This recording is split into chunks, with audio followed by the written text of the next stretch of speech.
Hey guys, Brian from Starlite Pulp here. Thank you so much for coming by. We appreciate it. And tonight I have Mr. Nolan Knight with me.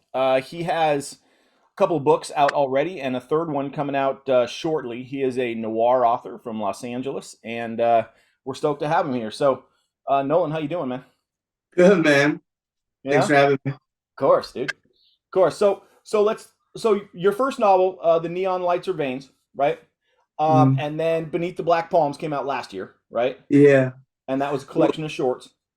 yeah, Neon Light Surveillance came out actually in 2017 under 280 Steps Press, who went under, and then Down and Out Books reissued it in May, and then they piggybacked it with a short story compilation, Beneath the Black Nice, Palm. nice. And you said that short story collection that was kind of like 10 years in the making, right? Yeah, maybe more. It was I think the first publication I read was in 2008. I don't think that story made it in, but like uh not short after, like some of them are in there. And yeah, so about like 10 years of work. At the time that like I had all these publications going, and I had an agent at the time who was like, "Hey, let's package these, write me a few more." And so I wrote, I think three new stories for it, and then put it under the title. And but it never, I don't think it was ever shot. But Nice, yeah, gotcha. I love the title, by the way, Beneath the Black Palms. yeah, I was like pumped on it. I found I like at first I was like, I just want to call it Black Palms, Mhm. and then I had no reason for it, and then it was like, yeah, that's not good enough. What is it gonna? What else?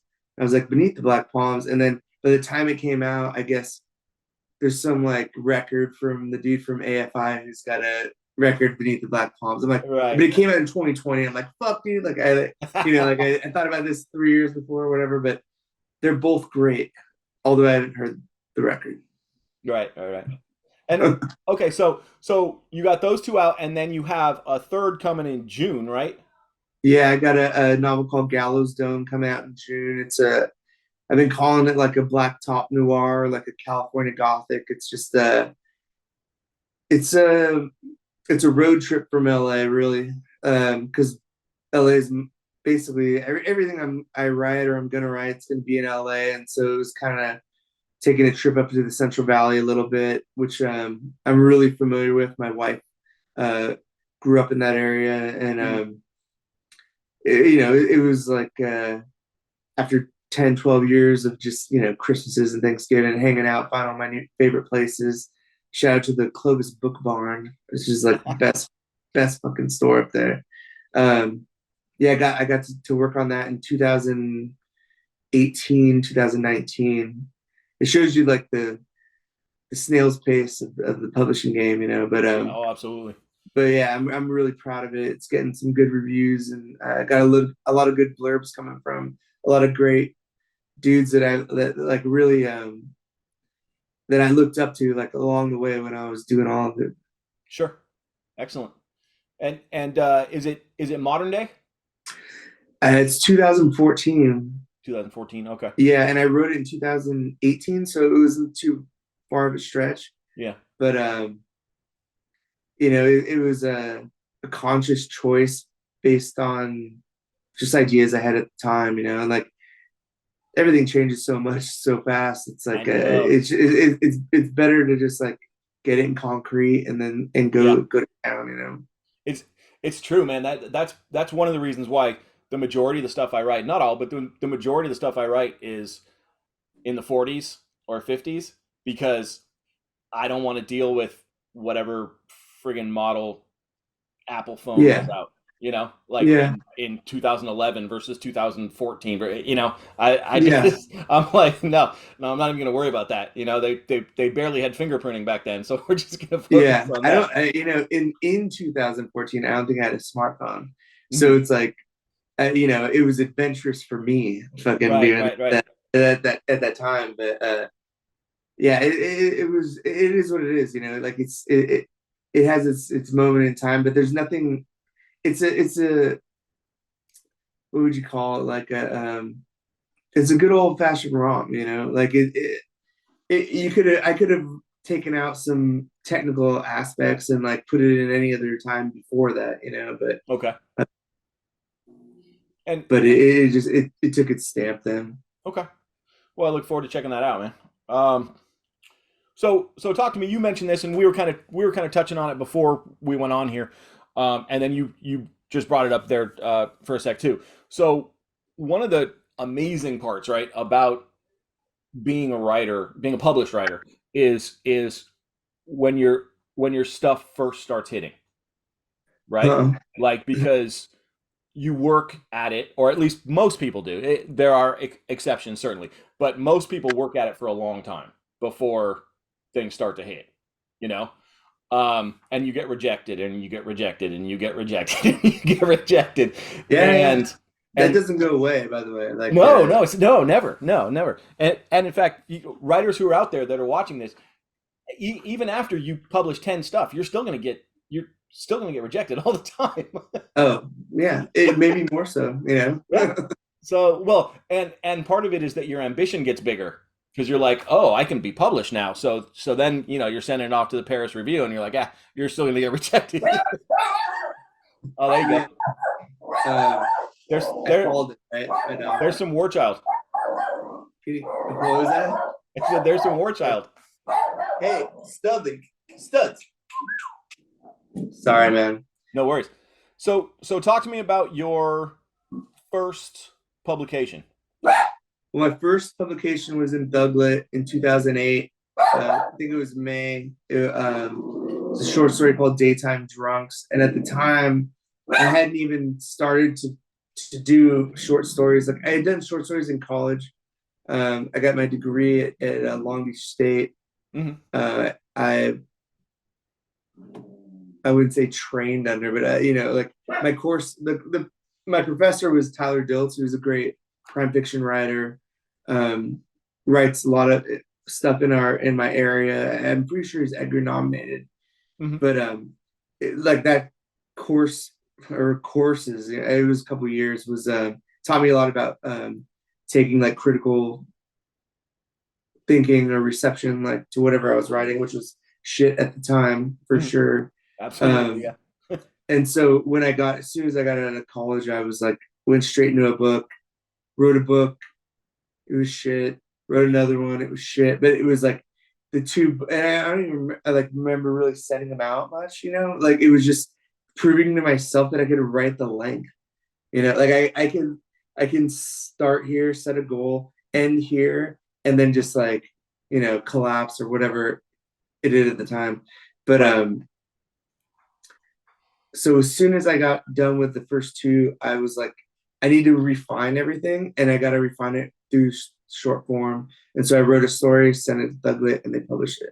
And that was my first publication. And then shortly after that, it just kind of I started. There was a lot more avenues at the time. There was Beat to a Pulp and Plots with Guns, and before all that, there was this publication called Mhm. Murderland, and it was you were talking about Barnes and Noble or whatever when we were bullshitting earlier. That was like the first one I saw on a stand, like, and I Right. opened it up and I was like, what is this? Like I didn't even know that was a thing, That's and then awesome. and then I got into looking up stuff online, and it was like, well, here's a couple, and I just sent stuff off, never thinking anything of it, and then it would catch, and then one builds off the other, and it feeds your it feeds your confidence, but it also like at the same time, you're working it out.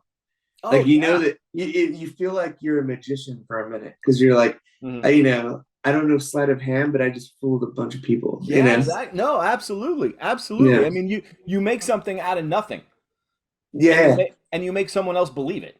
I mean, that's something. Hopefully, Yeah, yeah. that's not. Well, Hopefully, well, no. My point is, when you get it published, you make somebody else believe it. A lot yeah, of times, you fail, and yeah. you No, don't. yeah, yeah, But yeah. I mean, that is something. I mean, that's cool. And one of the things that I think that you brought up that I find really interesting, and I hope I'm right on this because with Starlight, it's what we're doing. But when I get stuff published and it's in an online zine, it's cool. And I send the link to, Yeah. my friends or whatever. But nothing beats having a book. Like, Oh, and it's yeah. on your shelf and you're like, yeah, I'm in this, you know, Mm. as opposed to as opposed to going, well, it's on the website somewhere. You just have to search for it, Oh you know? yeah, yeah. I've gone through that where I've had a website and all my links don't work. You Right. know. Yeah. Uh, Yeah. And it's like, so I, there is something to, like you said with Barnes and Noble and Murderland, there is something to going to a place and being like, yeah, this is physical, this is cool. Like, don't yeah. get me wrong, I'm not anti streaming and whatever else. That's all fine. But still, at the end of the day, I'd much rather just have a book, you know? Yeah, I mean, I was telling you earlier, like I'm not a tech dude. I read my Right. first Kindle book over break or winter break or whatever, and I'm getting ostracized for my buddies, like welcome to the 21st century and shit. But at the end of the day, like I'm not some traditionalist. Like I like a good story where the fuck I find it, like and at the time it was just so great to be a part of something that was like becoming this wave, Hmm. and then when you start seeing like a lot of those they did go to publications, almost all of them, because there's a demand there that I don't think that a lot of like traditional industry stuff it really acknowledged, until it was there, like in their hands, which is another great way, another great advertisement for a physical book. But nowadays it's like any way I can get it. Yeah. It's like Yeah. you fiend for what you Yeah. fiend for. Well, I mean, the major houses have really turned their backs on fiction in general, really. They love nonfiction. They love Mm, cookbooks. They love self-help books. They love, yeah, they love political books. But getting fiction published by one of the major houses these days is very difficult. yeah, And um, and when you look at it, I mean, like you said, with all of these, whether it's Down and Out or Thuglit or Switchblade or whatever it might be, there's all these venues out there, or avenues, there were at least, for publishing, as well as Black Mask and Dance Macabre and all that kind of stuff. And yet none of those were major house authors, none of them. But there's a yeah, demand for it, obviously there's a demand for it. And it's part of it is building communities and finding your audience. That's the way we've got to do it, because as indie publishers and as indie writers, I mean, that's the only hope you've got, really. yeah. You create something the best of your ability. You put it out there. You hope for the best. You know that you create it with a sensibility that there are other like minds out there, Of course. and it'll grow its legs. Like from like an indie author standpoint, like I don't expect anything to go gangbusters on the Right. day it comes out. You know what I mean? Yeah. But I believe that like because this is like how I found my um, inspiration through years of reading other people was that it's like it finds its legs. Like there's a lot of underrepresented writers that were major catalysts and just like not even like thinking, hey, this is a great story, but thinking like, wow, I should try and do something like this because they did it, Yeah. which is like, I mean, there's no better compliment, I don't think, like out there for any type of a artist, really. Absolutely. Absolutely. And so you write novels, but you also write shorts, right? And um like I do both also. But like my when I look back on the shorts that I really liked growing up, it was some of the stuff by Hammett, some of the stuff by Chandler, a ton by Stephen King. I just read so many shorts by Stephen King; it's not even funny. Uh, and so, for you, who were some influences that kind of fed into Cool. your writing? And I don't necessarily mean that your writing might sound like theirs. What I mean is, it might Yeah. be totally different. It's just something that you you dug, you know what I mean, growing up or even recently that you kind of look to for inspiration. Well, short stories were never looked at lightly.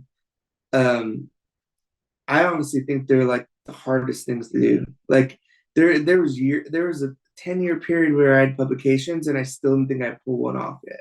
You know, like there's no fat that can be in Mm-hmm. the prose. It's true. Every single sentence has to feed off the sentence before it, and it's the oh man, just talking about like it could be torturous at times, you know what I mean? Yeah. But it's necessary. It's necessary to like be able to like cut the fat, take your bullshit out of your work, look at it objectively, and then see what sticks.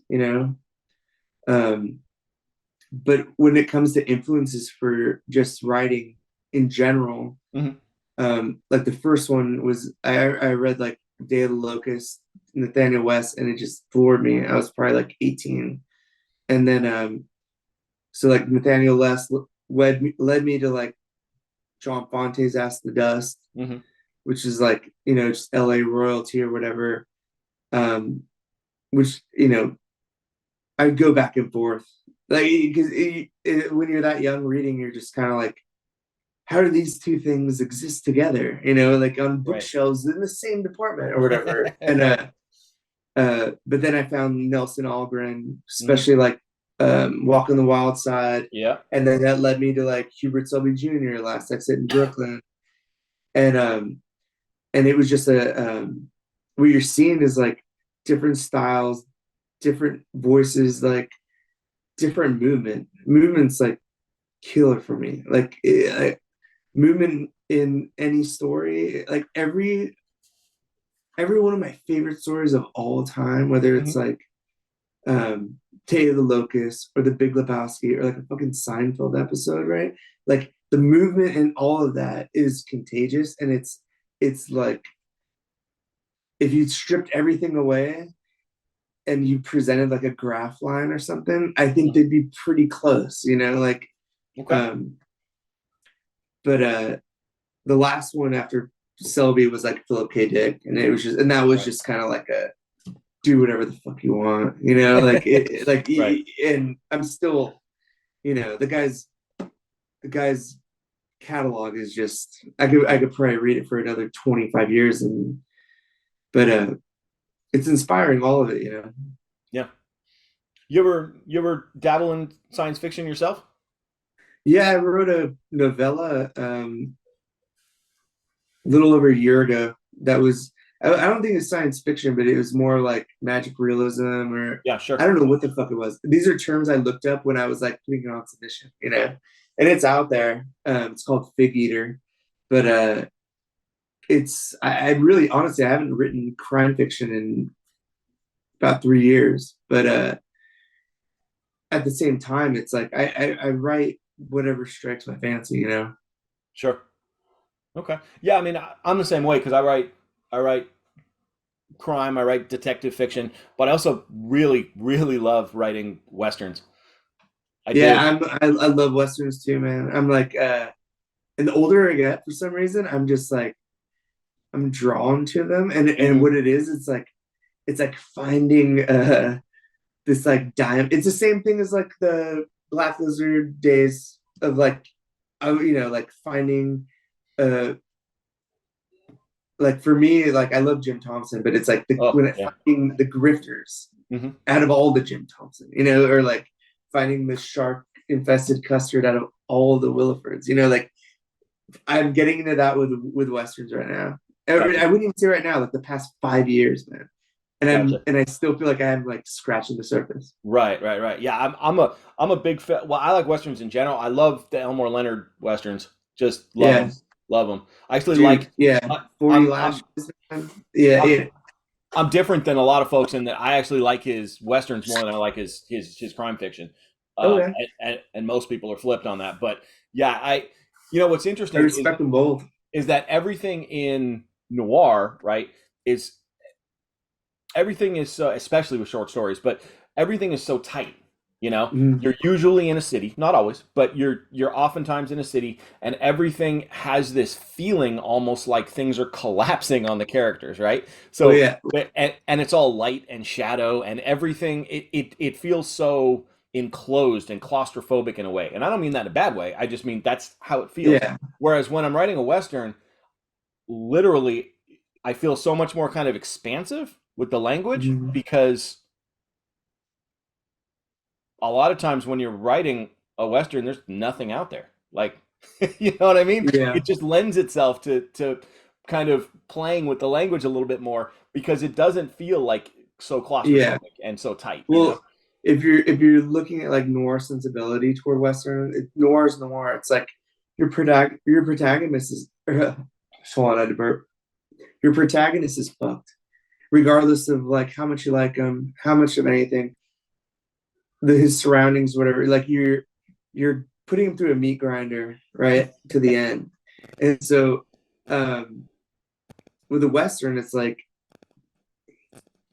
I don't know. I haven't really written like a real Western story, but Uh-huh. I'd imagine that like you'd want to stick true to like some archetypes there, and you want a good guy and all this shit. But most of the time, like the Wild West, dude, there's no fucking good guys, man. They're opportunists, you know. Yeah, they're opportunists, and it's a brutal, brutal land. So Yeah, it's not that much different from noir in that sense, in that no, anything can your happen at your any end time. game on that's not going to be that much different, even if it's happy. You Yeah, know, like yeah, no, it's true. Yeah, and that's kind of the fun of it is you can kind of play with the archetypes because people have this, this kind of John Wayne, Louis L'Amour yeah, archetype in their head, but really it didn't work like that. they're like he found the culprit, he killed him, and then he got a toothache and he fucking died. Right, You know what I exactly. mean? Yeah, yeah. Like, Like A Million Ways to Die in the West. Yeah. yeah, All right, man. Let's talk LA real quick. yeah. Both of us are born and bred Angelinos, and talk for a sec, and I'll help you out because I know I'm kind of putting you on the spot here. But um, what are some areas in Los Angeles that you think are underappreciated from Oh yeah. a writing perspective? From a writing perspective, you can. I mean, I had a buddy tell me this when Black Palms came out. Uh-huh. I'm born and raised in the South Bay of LA, and Uh-huh. it's kind of like for years it was just, or for when I was growing up, it was just kind of like not thought about. Like there's no football team there, there's no baseball team there. Right. Like it was just this. That's where you went to surf, or that's where you went to skate, or that's where Black Flag came from, or or, Mhm. or whatever. And someone was like, he's like, you have like four stories in here that take place in the South Bay. I'm like, yeah, I guess I do, because like over 10 or 12 years, whatever, doing it. They're like, you might be the South Bay, whatever. I'm like, no, no, no. Like I don't Exactly. Yeah. want that fucking crown, but like it is overlooked, like it's Mhm. I don't want that crown for no reason in particular. It's just like I don't want to put in a box or anything, but you got that whole region, which is like very you could dissect that Yeah. and have an entire lifetime of novels for every fucking city there, man. Like I go to Gardena all the time just to Hmm. eat, and I like the main drives like Redondo Beach Boulevard, all these great eaters. I'm I can drive that drag for 20 years and get to like a quarter of the percent of great restaurants there. You know what I Right. mean? Like, Right. and so with LA, like it's so expansive that like every 3 blocks is a new ecosystem, which makes it like gangbusters for the imagination, man. Like, and it's any neighborhood you live in at the Yeah. time. Yeah. I could walk out in my alley right now and have a fucking short story, but I won't because it's nighttime and I know better. But it's a underrepresented it's all over. Yeah. You know, you Yeah. you there's so much out about shit that is what do you say, like familiar. Like it's easier to sell a familiar book, I think, because it's kind of expected, but it's like if you write an entire novel about fucking Harbor City, Hmm. nobody knows what the fuck that is, but Right. it guarantees it's juicier than anything going on in the Hollywood Hills. Yeah. Oh yeah. Yeah. I mean, because Hollywood Hills, Mid Wilshire, downtown. I mean, Yeah. it's Mid used Wilshire's so like often. It's has a used so rebirth often. too now where that's becoming like, I mean, Mid Wilshire is like, it reminds me of like New York. Like only because like if you're born and raised in New York, you look at the buildings and you're like, there's no way I can eat at like every restaurant here, or like Right. go to every bar here my whole fucking life. And that's what it is kind of like with Wilshire Corridor right now. Yeah. But it's incredible, you know. Yeah. Wilshire is, oh man, Yeah. it's a state in its own. Yeah.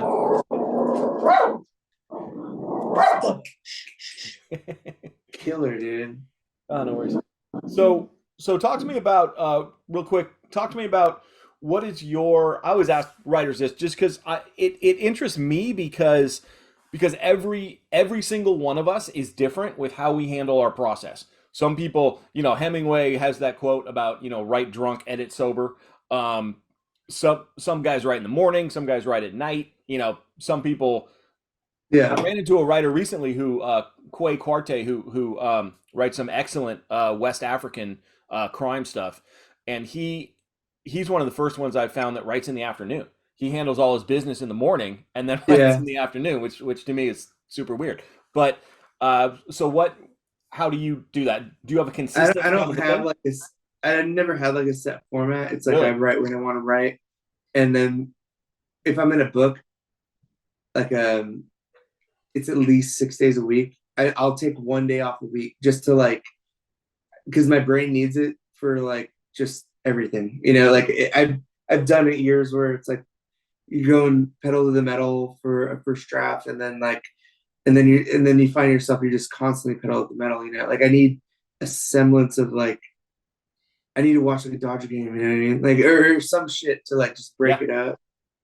But yeah. You're a Dodger fan, right? I've never been like a word count guy. You'll never see me post anything that says am writing or anything like that because it's just I don't fucking if that's what I'm doing and that's what I'm doing and then I'm doing it then because I can't do it an hour from now or Well, you um you also have two youngish kids too, so yeah I that do but plays into it. I got an amazing wife and she works at their school so like it kind of I'm up early getting them ready to go and then like they all go to school and then a couple days of the week I work from home, a couple days I'm in the office. And so but I'm always home like right before they get home. So then I usually cook dinner just so that they get their schoolwork going. And then we have like a good system going on, I guess you should say. Yeah. But the work always gets done, like um I tend to write the most in the mornings, Okay. but I'll edit in the afternoon. Like I'll do work all day and I'll come home and like have an hour or whatever, and I'll just like go back through it, and mainly to just like keep the juices going for the next morning.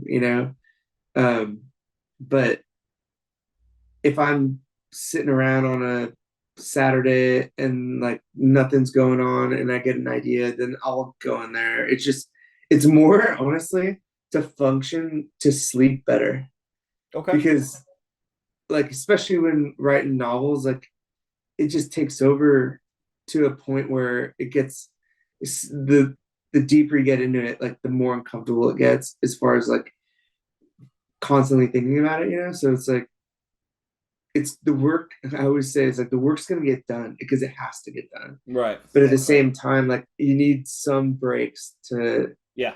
No, totally. uh And the process of writing a short story versus a novel is so different too, because a short story yeah. you can put together and you're constantly thinking about it and you're working on it, but then when you It's finish a over. short story, Yeah. you can be like, I'm not gonna write for a week. Like I can, No, I fuck it, shelve I'm them. done. Whereas I'll write with a a short novel, story. it's just Yeah. constantly. Well, I shelve all of it, but like with a short story, I'll shelve that shit for a fucking year. And because I'm probably doing something else, and then when I'm done with the first draft order, I'll shelve that for at least a month, at least. and then I'll go back to these short stories that I did like a year ago or whatever, and then Right. you see them and you're like, you see all the holes, Right. because you can fall in love with your own bullshit real Oh fast, yeah, yeah, yeah, yeah, um but yeah, breathing between anything is a luxury. yeah. um It's important patience is though. patience is a virtue that I have for my writing, but nothing else in my life, apparently. you know Right. Right. All right. So talk to me here about you're a huge punk rock fan. Yeah? yeah, I like all rock and roll, man. Okay. Yeah.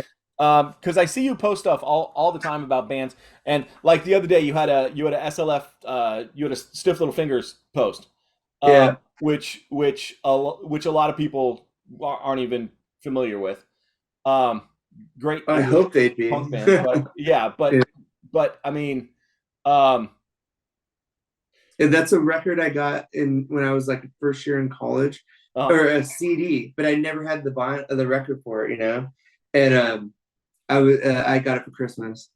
I've been nice, asking for it for a couple of years, but I got it for Christmas. nice, Yeah. nice, nice. But Okay, yeah, so that's why it was up there. But yeah, I do like posts for Friday Night Happy Hour, which is just like shit I'm listening to. And a lot of my buddies were all, either friends from LA Record or LA the scene or whatever, like minded or whatnot. And so I get a lot of feedback from them. And then I just whatever, especially like new stuff, like new uh, bands coming up, I'll put that shit out just because it's like I'm like enamored by it, uh, yeah. You posted some a while back. It's probably I don't know 4 to 6 months ago. It was a while back, but on the Swingin' Utters, and I Yeah, love the Utters. I'm just yeah, a huge Utters fan, yeah. I'll going way buy back to the anything they do, man. mid '90s in the Filthy Bay Area. thieving bastards, all their offshoots. Yeah, I yeah, saw him last time I saw him was at a matinee show at Alex's Bar in Long Beach, fucking 2 o'clock in the afternoon, man. It was like incredible, man. You come out, amazing show. The sun's still out, and you're like, where the hell am I right now? Like it yeah, was, yeah, yeah. but they're great, man. Yeah, they're one of my favorites for sure. We saw my wife and I saw them in Pomona a couple years ago, Yeah, right before the COVID stuff, and God, it was such a good show, and it's $15. Fifteen yeah. It bucks. was a Glass House or something Yeah, like I think it that. was. Yeah, Yeah, yeah, it's yeah. just an amazing show, and it's like, oh man, Nah, man, they're and great. then And I'm they've been great for so long. so Like, long. I know. yeah, I know. My son, who's 20, right? He listens to all sorts of stuff, but he'll come back to me with swinging other stuff, and he'll be like, "Dad, why did these guys like? Why are you going to see them for $15? Why did they never make it big?" yeah. I'm like, got me. I don't know. In my time, they're bigger than fucking Aerosmith, dude. Like their consistency of artistry over an expansive time, and not even that. Like with punk rock, it's easy to get comfortable in your sensibilities, right? Hmm. But every one of their records Yeah, builds on the record before it, yeah. which you don't see that much, Not dude. much. And No. it's never talked about, Yeah, because it's like you want to sell the record, yeah, like yeah. Pennywise, like will always have a bro him lineage, Hmm. because they need to eat, Right. and Yeah, they do handsomely, but the risks that those guys take, and like any artist, man, the yeah, risk is fucking the reward, yeah, to your listeners, your readers, everybody, your own self. yeah, yeah. And they brought in Jack from One Man Army, Yeah, and man. he's awesome too. Yeah, and I Yeah, just love they them. But the I drum. will say the depth of your punk rock stance is far wider than mine because Yeah, I you wouldn't even post call it bands all the rock. time I've never even heard of. Yeah, I didn't hear of them either, but I came across them and they like changed my life in some way. They all build on each other the same way that like old Black Lizard books built on each other. Like it's the same curiosity for Yep, me with crime fiction yep, is the same with um not just punk rock, but like I mean even all facets of rock and roll, jazz music, and then mhm, before that, when I was a kid, is skateboarding. You know what I mean? And I had the same mentality. I just like adjusted it to a new wavelength or yeah, whatever. Yeah, those old vintage crime and the Black Lizard lines were so good, so Oh good. And I don't think there's much like that anymore. Like when I go to I went to a Barnes and Noble a few months ago, and the few that are still around, and I went into the mystery section because I don't have a anything else, yeah, and like I looked up Jim Thompson, nothing, not a single book on yeah, him. Dashiell Hammett, two. Um, yeah, Chandler, a couple. But you look up Lee Child, who writes the Jack Reacher books, or yeah, John Sanford, or and there's like 40. yeah. The Barnes And and Noble in Long Beach is a toy store. I take my kids there to buy toys. yeah, And, yeah, like yeah, yeah, I yeah. and I don't think of it as anything really other than that. I had this is a side note, but this is a good Black Lizard anecdote. I had the pleasure of meeting Barry Gifford a couple years back. A buddy of mine, Jim Rulin, was did a piece on him in the LA Times, and then he was Hmm. doing a book launch for him at Book Soup, and he's like calls me up. He's like, "You gotta go." I'm like, "I'm fucking already here," like. Right. And so I meet him. We're just bullshitting, and he says, uh, he's like, "Yeah, when Black Lizard sold the vintage crime, I had a list of future titles that were to be published." Hmm. And I gave that to them like during the exchange. And he's like, they didn't really publish any of them. And then in my mind, like right, going one after the next, just like reading all of them, Hmm. I was like, oh, there's other ones. I thought I didn't think. Oh, I Right. was thinking of it at the time. I didn't say anything. And then like weeks go by, and I'm waking up to take a piss in the middle of the night, and I'm like, what the fuck's on this list? Like what is this list? Because I've been reading these books for fucking 20 years. Like, what the fuck's going on? And so I reach out to him. And I'm like, hey, we spoke. You mentioned that you had a list in your garage. Like Uh-huh. that's how like close to like the era was. And he's like, oh yeah, yeah. Hey Nolan. He's like, hold on a sec. And then he like emails me like 2 days later, and he's like, I found the list. Um, all of the stuff that was to be published were new authors, not like Goodis and Williford and all these Right. things. Right. Right. And he's like, and then there's one that New York review books, classic review books, just put out. Black Angels Has My Wings, Elliot Chase or whatever. He Hmm. wrote the foreword to it. And I was like, okay, okay. Like, and then I can like go back to sleep again, But then he was gracious enough to blurb Beneath the Black Palms because of that exchange, I guess. Right. Very cool. Yeah, that's awesome. That's awesome. That's a good one. Okay, so think about yourself in 2006, right? Before 2008, obviously. Yeah. Um, uh, what one piece of advice would you have for an aspiring young writer trying to get anything published at this point? Well, I mean, the first thing like that I kind of ignored in the beginning was reading. Just reading, man. Just like read it all. And Yeah. it doesn't matter if it's anything that you're writing, you know? If there's a magazine somewhere by you, just like the more that you become accustomed with, like just standard prose and just what strikes your fancy, why it strikes your fancy, the movement, tones of pieces, what interests you, first person, third person, like what Hmm. you kind of find these things out about yourself without knowing you're finding them out, and then your writing is going to just be trial and error. It's going to be shit. um, you're going to get better, you know you got to trust in your instincts. Like gets to a point where you realize that like the subconscious is doing a lot, Hmm. and you just Sure. and you get into a groove where you submit, um, and not everything's gonna hit. Like Oh it's yeah. failures. Failure's the key to all of it, man. Like Yeah. taking shit, eating shit, and just persevering is like. I mean, I think that it's completely personal. It's like you're wanting to be at a level that you can't understand. Like I remember reading like Elroy's like American Tabloid when I was Yeah. real, like, probably like 18, 19. Hmm. And I thought like this is this guy's like holding that thing up and looking at it and be like, this is this guy's brain in a book. Like, what would my brain look like? You know, like Right. stupidly. And then becoming uh studs, studs, becoming gradually obsessed with that. You Right. know, like hold on one second. I think my family's about to walk through the door right now. Yeah. Sure. One No second. problem. Do you want to pause it?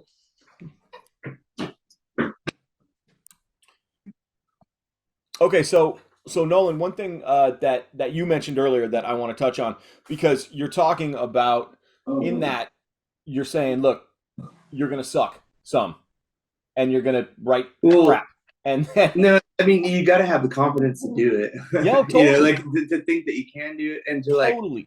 to put it down and like know that putting down is something. Like And you know what? I would honestly say, Nolan, I think that having the audacity and the confidence to think you can do it is so important, because both you and I know, at least I know, but I think we both know that it's a really good thing that those first two novels you wrote and that I wrote, yeah, because I have two of them or they're sitting there too, there. they never saw the light of day, and that's a good thing. No, it fluffs your They were crap. yeah, they're but they're necessary. You Yeah, know, they're yeah. necessary because it's like it's a battle, man. Getting through it's a battle, and if you get to the end of it, no matter how shitty it looks, and you turn around, you Hmm. know, the battlefield or whatever, like it, knowing that you can go the distance, knowing that you can um, just hold the perspective to like to keep it together because you're not gonna. I mean, yeah, the pulp guys did it in a week and shit, and Yeah. I don't know how much of that, like you know, I'll believe I'll read some David Goodison and be like, no way. You Right, know, right. it's Yeah, too good, whatever. But at the same time, why not? You know, I yeah. mean, you why not try it? Like they have that. What is it? November, the National Write Month. Like if anything, like that's a catalyst to start writing. I don't give a shit if you do it in 30 days. You know, like Yeah, exactly. it's a it's a it's something. You know. Yeah. And and again, just having the confidence to think you can do it and then Yeah, doing it even when it sucks, it's worth it, because that's how you get better. I mean, because I guarantee you didn't think you could do it. Like at the end of it, when you look back, you're like, holy shit. When you holy print shit, I that did shit it. out and you Yeah. hold it, I did it. you're like, And then you look read at it. this fucking pile of garbage. I Right. And can't. then you read It's it all mine, dude. a This year is later and you're mine. like, Yeah. They're like, can I read that? It's like, no, nobody can read this. Can ever, dude. Like, you know. And yeah. then you just keep going out there with short stories or however you get like a semblance of like encouragement back. You Yep. know, it Yep. doesn't matter where it comes from, but Oh, it kind of needs to be there. I've had rejection letters before that encouraged me.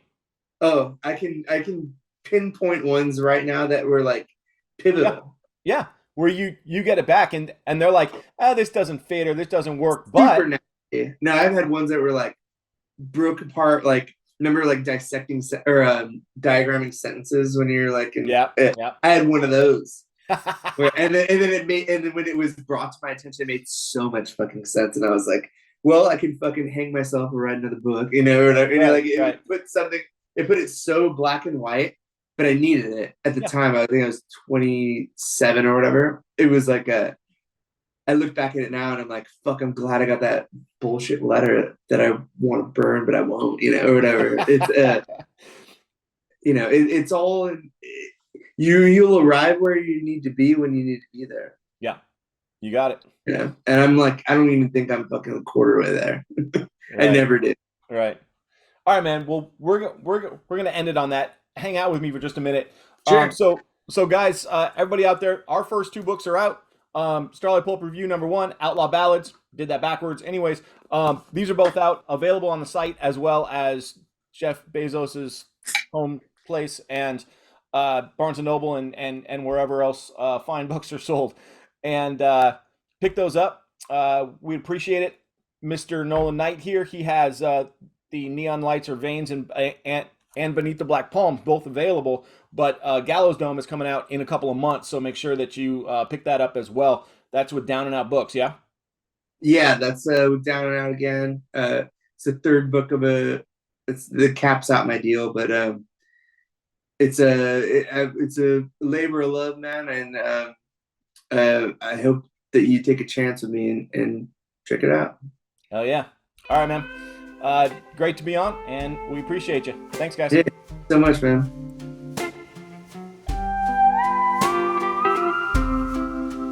In this topsy turvy